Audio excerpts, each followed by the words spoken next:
बरोरा स्थित शताब्दी परियोजना और बांसजोड़ा बस्ती में निकल रही है जहरीली गैस। लोगों को सांस लेने में हो रही है परेशानी, आंखों में हो रही है जलन। केंद्रीय कोयला मंत्री ने किया था बांसजोड़ा का दौरा, लोगों को दिया था पुनर्वास का आश्वासन।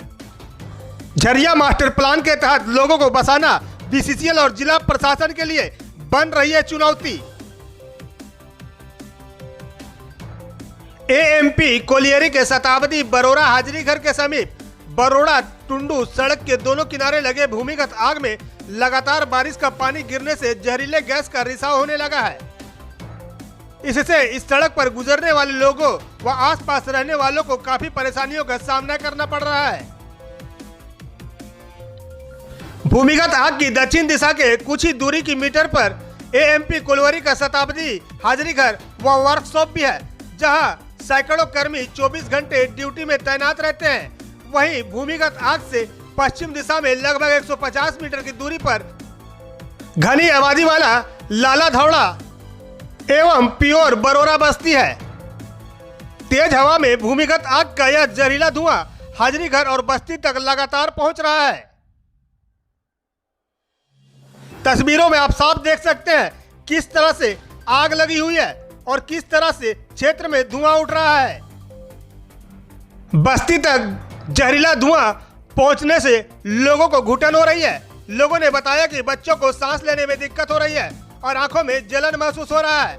इधर बीसीसीएल प्रबंधन और स्थानीय प्रबंधन दोनों चुप्पी साधे हुए हैं, जिसके कारण स्थानीय लोगों में आक्रोश है। देखें एक रिपोर्ट। आप मेरे पीछे यह जो दृश्य देख रहे हैं, यह दृश्य कोई शिमला का दृश्य नहीं है या कश्मीर का दृश्य नहीं है, ना ही यह सिक्किम का दृश्य है। ये बर्फ से निकलता हुआ भाप नहीं है, बल्कि यह बीसीसीएल के जो ओबी रखा हुआ था उसमें से निकलता हुआ जहरीला गैस है। जैसा कि आप लोग जान रहे हैं कि अभी झारखंड में मूसलाधार बारिश हो रही है और बारिश के कारण कोलियरी क्षेत्र जो भी है वहाँ के लोग इस जहरीले गैस से प्रभावित है। यह बीसीसीएल का बरोरा क्षेत्र है, जो शताब्दी परियोजना इसको बोलते हैं।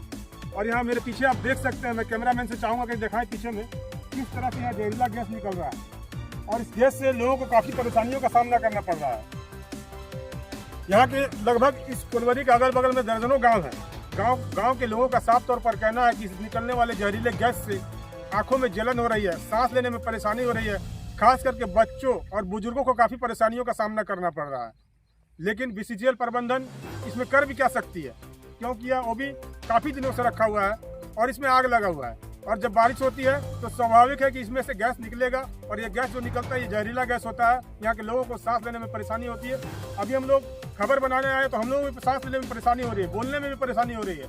लेकिन चूंकि सच्चाई जो है वो जनता का सामने लाना हमारा कर्तव्य है, इसलिए हम लोगों को ऐसी जगह पर रिपोर्टिंग करने के लिए आना पड़ा, और ताकि यहाँ के अधिकारी, बीसीसीएल के अधिकारी हो, बीसीसीएल के बड़े बड़े अफसर हो, वो देखें और यहाँ के लोगों का समस्या का समाधान कर सके।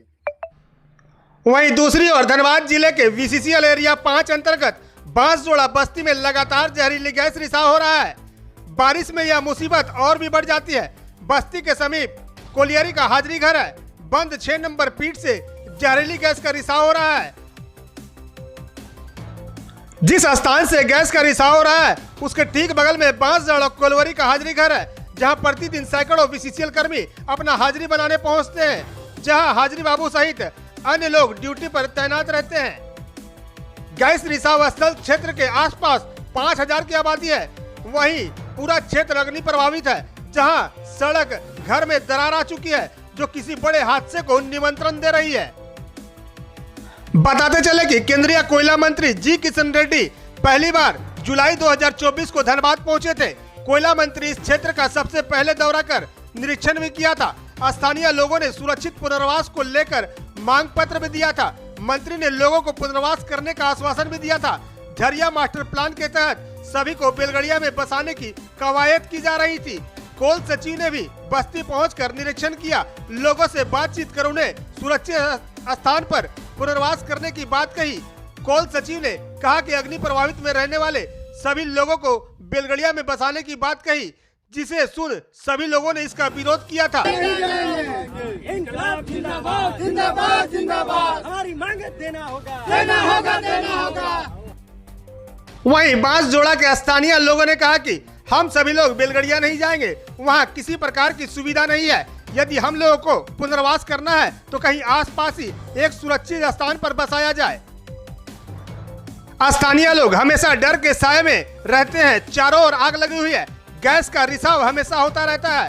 रात को सोते हैं और जब सुबह उठते हैं तो भगवान का धन्यवाद करते हैं कि हम सभी जिंदा है। कोयला मंत्री आए, आश्वासन भी दिए, लेकिन उनके जाने के बाद बीसीसीएल अधिकारी कोई सूद लेने तक नहीं पहुंचे। एक भूधसान हो गया है, कभी भी इसका भी घर माने धसान हो सकता है और एक बड़ी दुर्घटना का आशंका है और कब माने जान माल का नुकसान होने की माने और बहुत बड़ी दुर्घटना हो जाने का संभावना है। इसलिए हम लोग आज से नहीं करीब मेरा पड़ोस का आदमी है, मेरा बगल का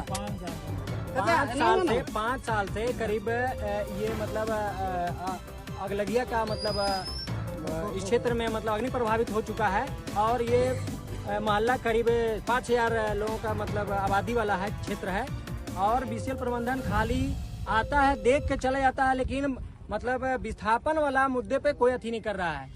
और विस्थापन के लिए हम लोग अगर लोकल में कहीं देगा तो जाएंगे और बेलड़िया दिया तो हम लोग नहीं जाएंगे, यहीं इसी जगह हम लोग जान दे देंगे लेकिन नहीं जाएंगे। 25 तारीख को कैबिनेट ने अप्रूवल दे दिया है और आजकल में ऑर्डर इश्यू हो जाएगा। कल हम डीएम से मिले थे, बीसीसीएल में बात हुई है और ये जल्दी से जल्दी कर दिया जाएगा। उसमें टाइम बना दिएगा कितने दिन में क्या करना है, वो सब कुछ डिसाइड हो गया है, जल्दी हो जाएगा, शुरू हो जाएगा, जल्दी शुरू हो जाएगा, 1-आध महीने में शुरू हो जाएगा। लिस्ट बनी हुई है सब? हाँ बना तो हमें लगता है बलगड़िया में ही शायद जो बना हुआ है अभी वहीं फंसाया जाएगा। सीलिंग के लिए बस की व्यवस्था की गई है, ऑटो रिक्शा, ई रिक्शा की व्यवस्था। बेलगड़िया में तो हम लोग 20 न्यूज़ भारत के लिए बागमारा से विनोद राज की रिपोर्ट।